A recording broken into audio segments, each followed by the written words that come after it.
was a Bacher Yeshiva in the middle of Yom Kippur davening. He started looking at his watch.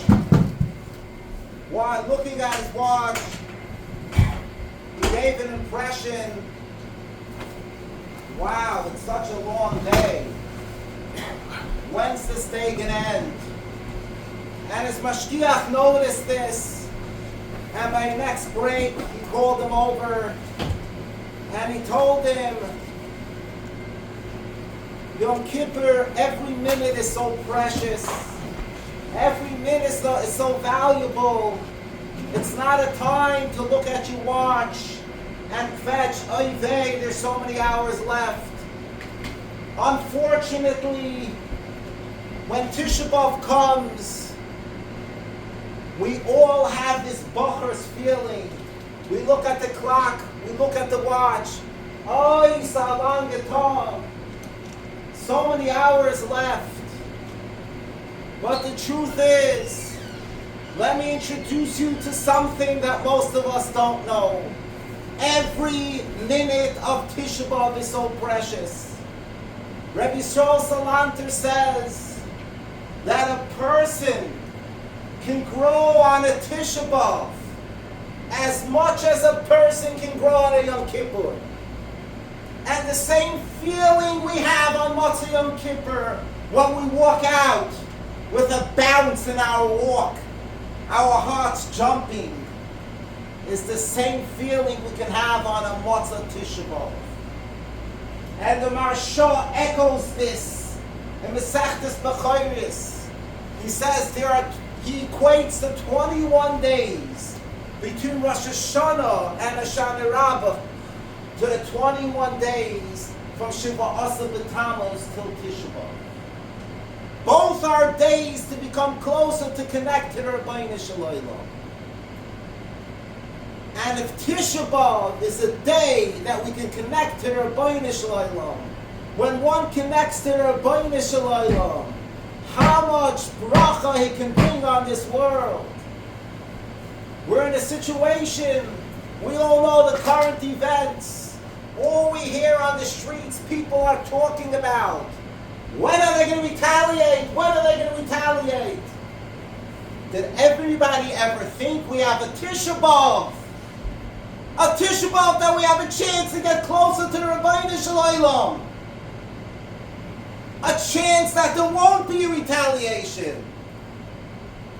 Just imagine if any of you were asked, those poor hostages, sitting in darkness for months and months, without a ray of light or hope, you could help them. Which one of you wouldn't get up in the middle of the night and run and exhaust all your energy? Tisha B'av can do that. Tisha B'av has the koyach to bring bracha. And that's why we come together tonight as a family to beg the Rabbeinu Shalom through our avodah of Tisha B'av to come closer to us and ultimately shower us with bracha for us and Achenu Kol Beis Yisrael. How do we seize this opportunity that every moment of this precious Tisha B'av with the avodas hayoyim, every Yontif has its avodah. Pesach Hamuna, Shvua Kabbalas HaTorah, Chanukah Haidah. What's the avodah on Tisha B'av? What do we have to do? There's a famous chazal that coins the avodah of Tisha B'av. When the Meraglim cried in vain, the Rebbeinu Shalom said, since you cried in vain, I will make a destruction on that same day, Tisha B'av, and you will be crying for years and years. And Chazal understood that to mean that our avodah is to cry. And Chazal explain what does crying mean. Crying means that we are like a veilim, like we lost something dear and near to us. Here's halacha. Tomorrow we go to a Beis HaKfaris. But if there's no Yiddish Beis HaKfaris, you go to a Goyish Beis HaKfaris.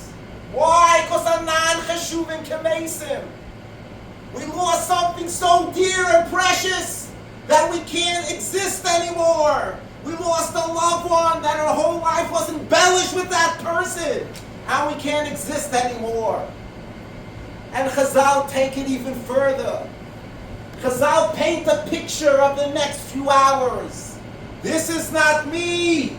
This is Chazal, a Masechtas Seifrim. That the next few hours we come to shul.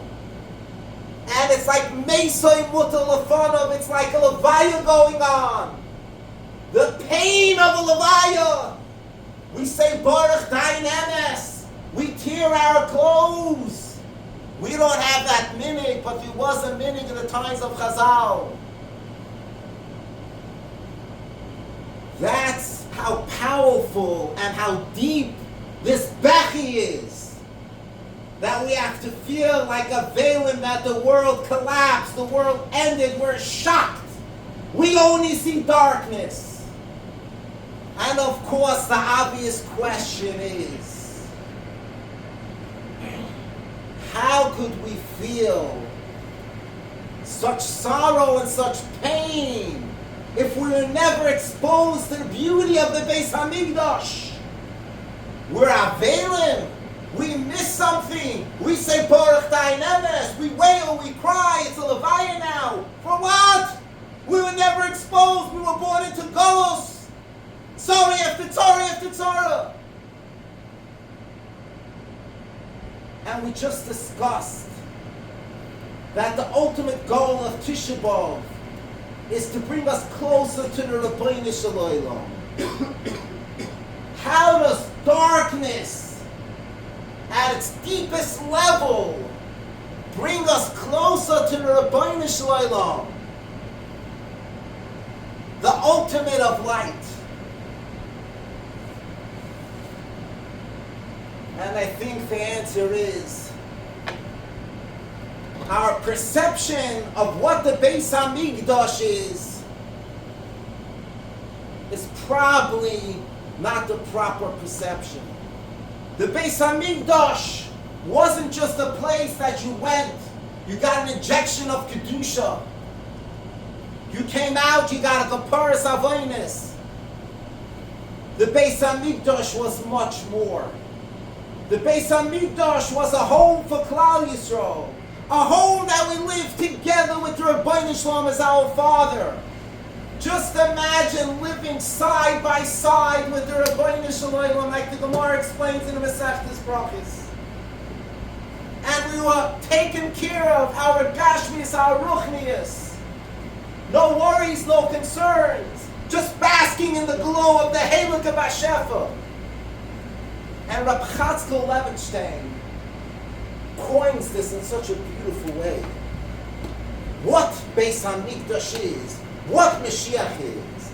He says, just imagine if the hostages would be returned. Wow. Just imagine if all the tsars would stop. All the chaylim would walk out of the hospital.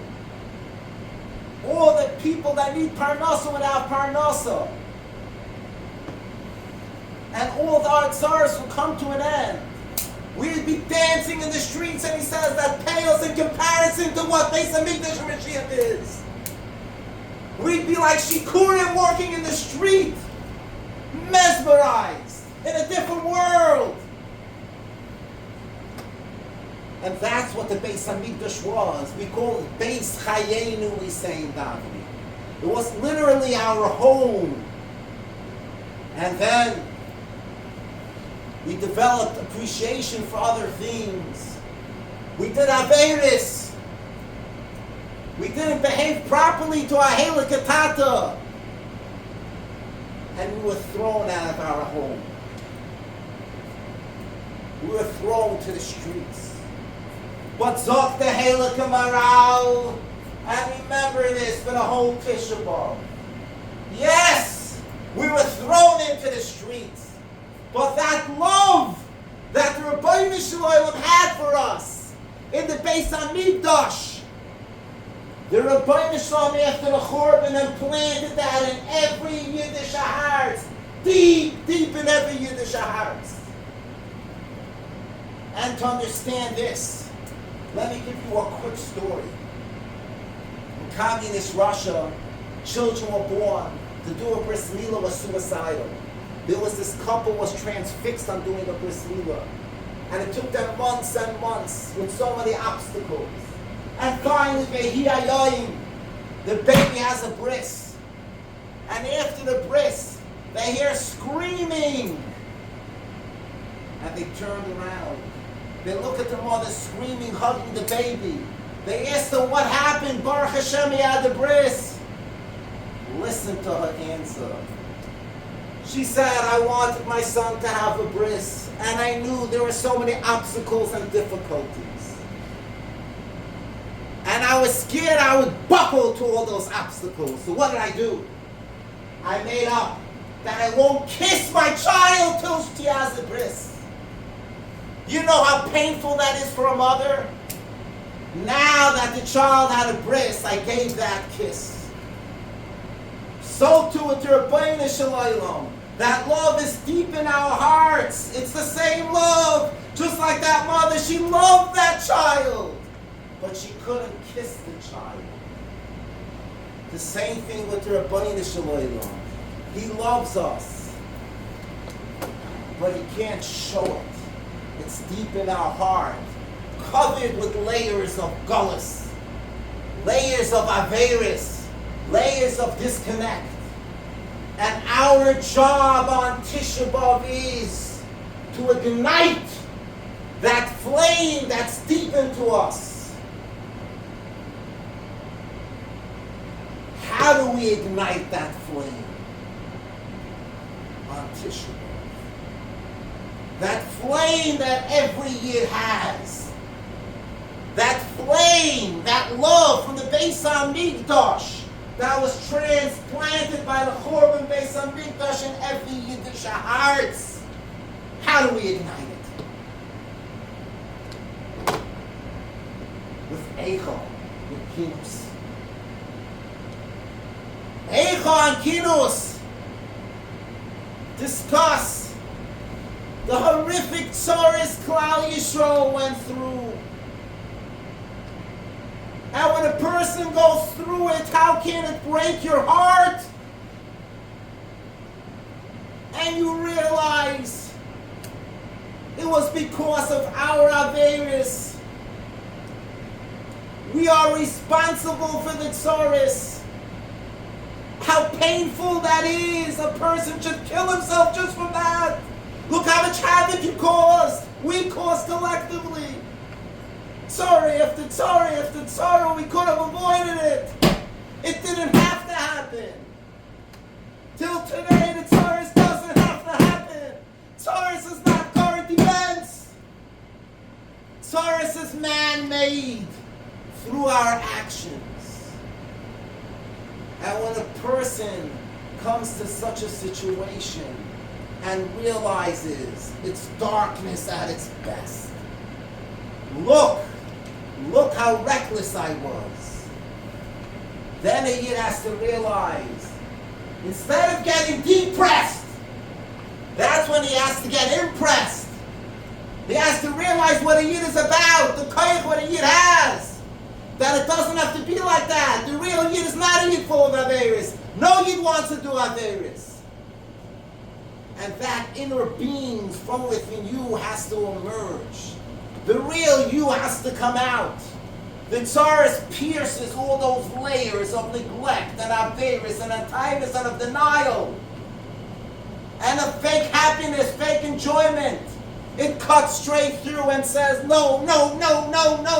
Laser beam, straight to the Beis HaMikdash in every Yiddish hearts.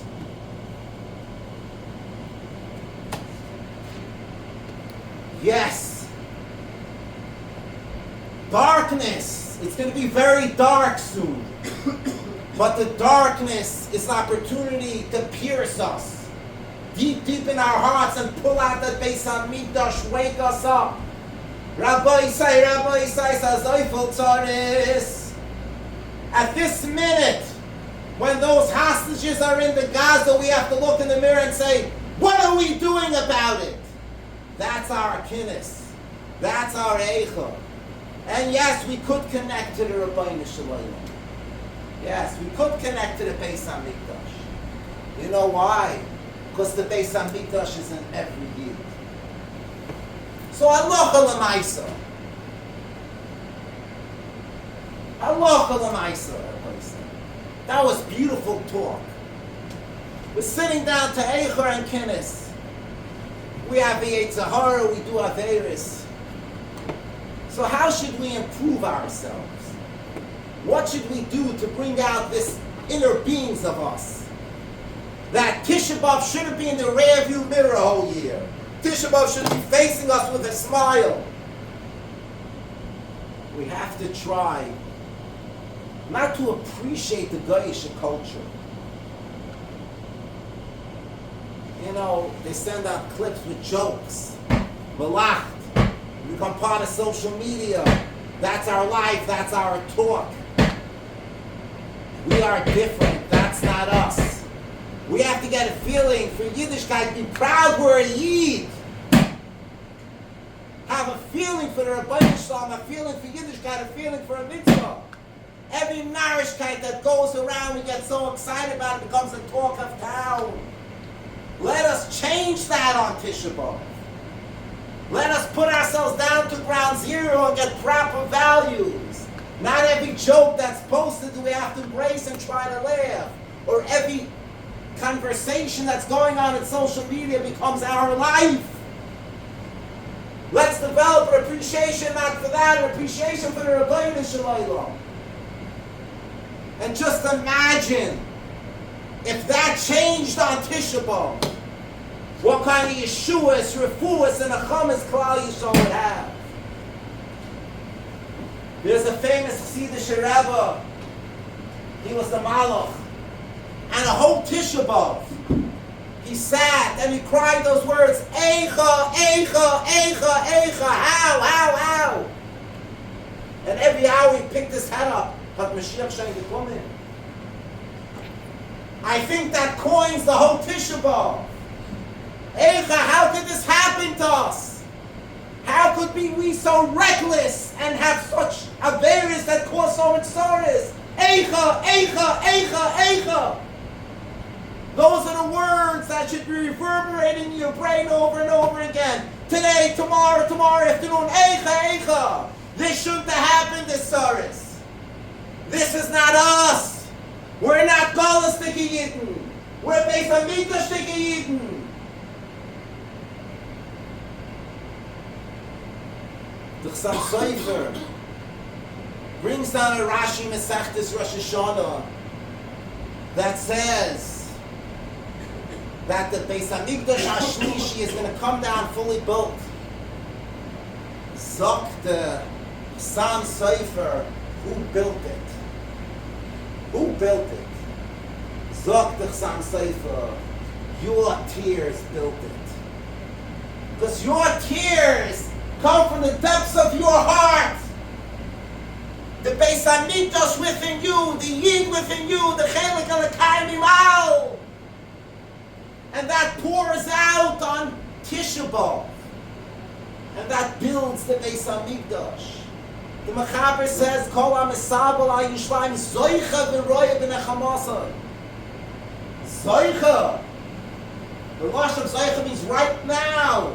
Do we have the Beis HaMikdash outside? No.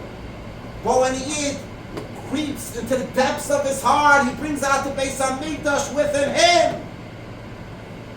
And these tears create that Beis HaMikdash that's being built right now. Boinei Yerushalayim, it's being built right now. Over the next few hours.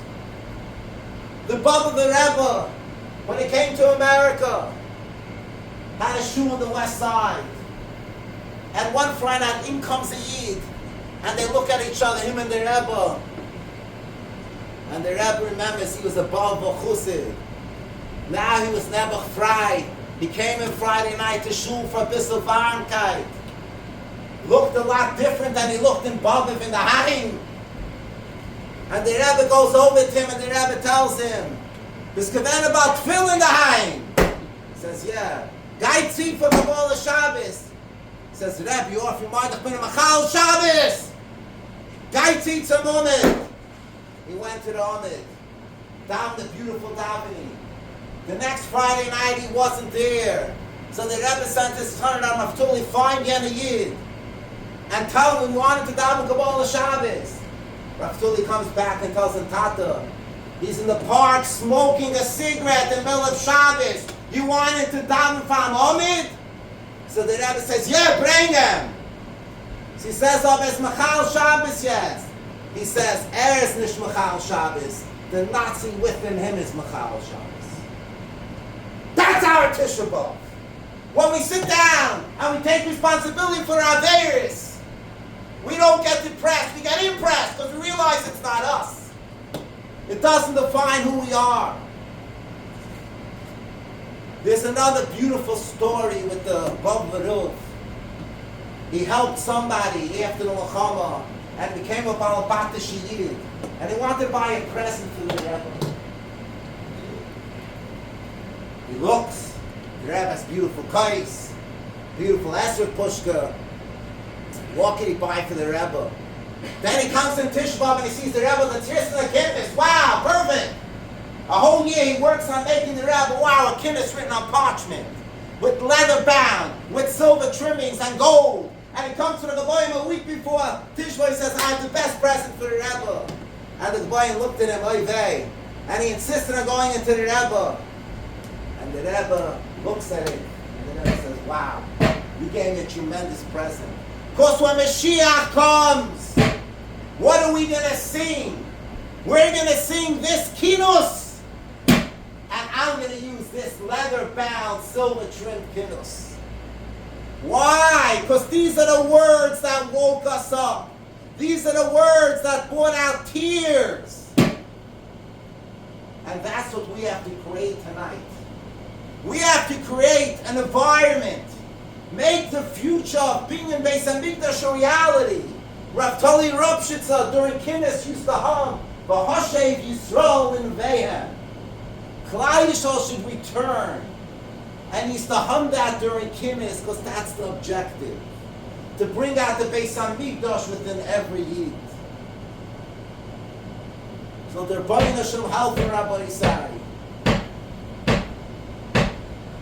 Our next few hours, like we started off at the beginning, are so precious. Just like Yom Kippur, every minute is precious.